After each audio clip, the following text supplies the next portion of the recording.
She had cleaned their mansion for years, quietly, faithfully, like she was invisible. But that night, the silence shattered. A billionaire's fiancé, dripping in diamonds, stood over his trembling mother, spitting words no heart should ever hear. The black maid froze at the doorway, watching cruelty unfold where kindness should have lived.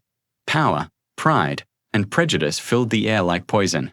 And in that moment, she made a choice that would change everything. Her job, her freedom, her life. What could drive a woman with nothing? To stand up against everything? For years, Elijah Carter, a 28-year-old black man, had worked quietly as a maintenance supervisor at the Harrington estate, a mansion so grand it seemed untouched by time. His mother, Martha, had once served the same family as their housekeeper, her hands shaping the home long before wealth replaced warmth. They weren't rich, but they were proud, living in a small cottage behind the main gates, grateful for steady work and a roof that didn't leak. Every morning, Elijah watched the sunrise spill over the marble driveway before heading inside, checking lights, fixing leaks, making sure the world of luxury stayed perfect for those who barely noticed him. The new addition to that world was Camilla, the billionaire's fiancée, a woman whose beauty was matched only by her coldness. She spoke softly in public, but the staff whispered about the way her smile vanished behind closed doors. Still, Elijah tried to stay out of trouble.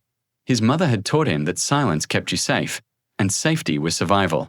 But lately, he'd noticed things. Broken glass near the kitchen, raised voices that stopped when he entered, and once, his mother's trembling hands, hiding a bruise beneath her sleeve that he wanted to believe it was nothing. That his mind was playing tricks on him. That this house, with its chandeliers and golden halls, couldn't hide something ugly. But deep down, he felt it, the shift in the air, the tension crawling just beneath the surface. Because sometimes, evil doesn't come from the dark. Sometimes, it lives right behind the door you've been told never to open. The first sign came quietly, like most storms do. One morning, Elijah found his mother's favorite porcelain cup shattered on the kitchen floor. Camilla stood nearby, her tone syrupy sweet as she apologized for the accident. But the look in Martha's eyes told another story. Elijah bent down to pick up the shards, his jaw tightening as Camilla watched him, almost enjoying his silence. From that day, the atmosphere in the mansion changed. Orders became sharper.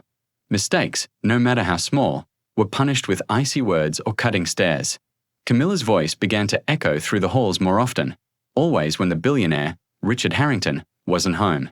She would humiliate the staff for sport, belittle Martha for being slow, and once, she dropped a tray just to make the maid kneel and clean it up while she filmed on her phone. Then came the dinner party. Wealthy guests, laughter, champagne, Camilla's perfect stage. Martha had spent the entire day preparing the meal, her hands aching but steady. As the guests dined, one of them complimented the dessert. Camilla smiled and took the credit.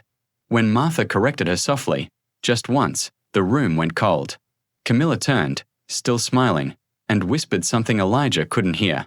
Moments later, Martha stumbled, her cheek red from a slap no one dared acknowledge. The guests looked away. Richard wasn't there. And Elijah, watching from the doorway, felt something break inside him. That night, he helped his mother to bed. She tried to hide her tears, mumbling that she was fine, that some battles aren't meant for us. But Elijah couldn't sleep. Every creak in the mansion sounded like an accusation. He replayed the image of Camilla's hand, the smirk that followed, and the silence of those who'd seen it happen. The next day, Camilla ordered Martha to scrub the marble staircase, on her knees. Elijah watched from across the hall, fists clenched, veins rising on his arms. He could hear her voice dripping venom. Maybe if you people learned your place, you wouldn't make such a mess. The words hit him harder than any slap. His mother flinched but said nothing. That's when Elijah stepped forward, but Camilla turned suddenly, eyes glinting.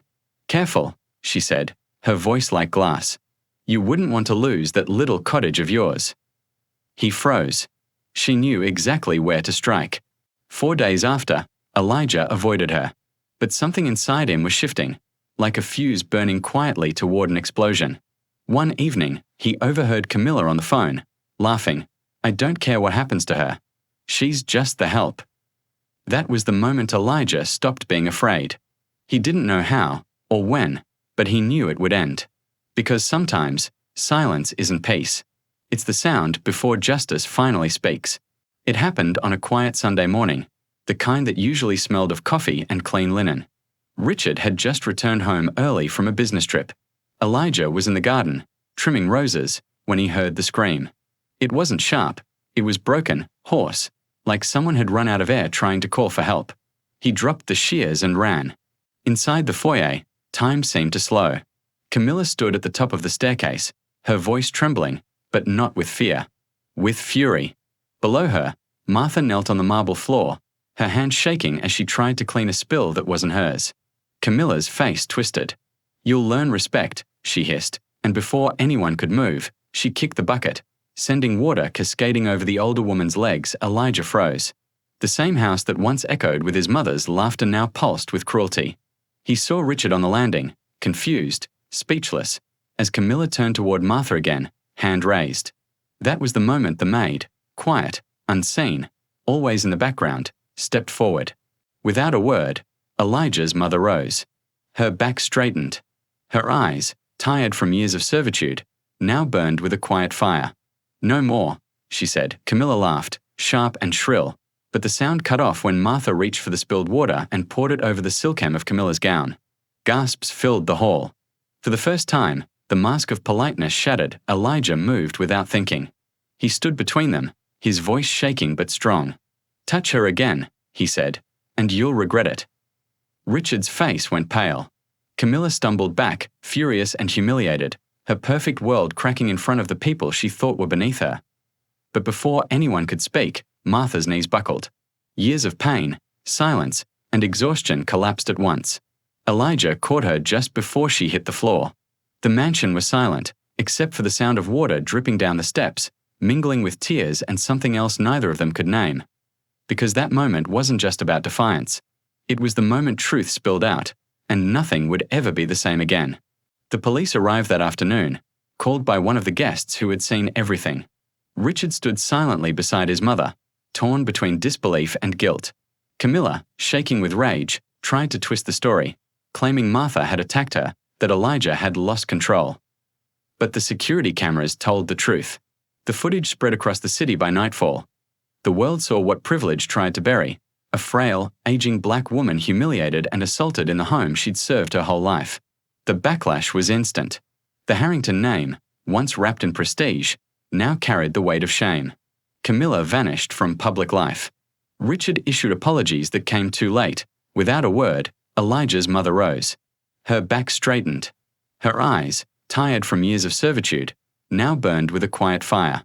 "No more," she said. Without a word, Elijah's mother rose. Her back straightened. Her eyes, tired from years of servitude, now burned with a quiet fire.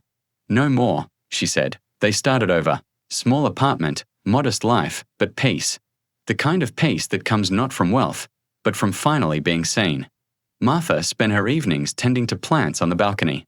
Elijah volunteered at a community center, teaching young men how to speak up, how to stand tall when the world tries to shrink you, and yet, some nights, he still replayed that day, the sound of his mother's voice saying, "No more." It haunted him but also healed him. Because in that single act of courage, she reminded the world that silence can be a weapon, but so can truth. This wasn't just one story in one mansion. It was a mirror. A reflection of countless voices silenced by power and countless hearts waiting to be heard. So maybe the real question isn't what the maid did that day. It's what we will do the next time we see someone treated as less than human. Will we turn away, or finally say, "No more"?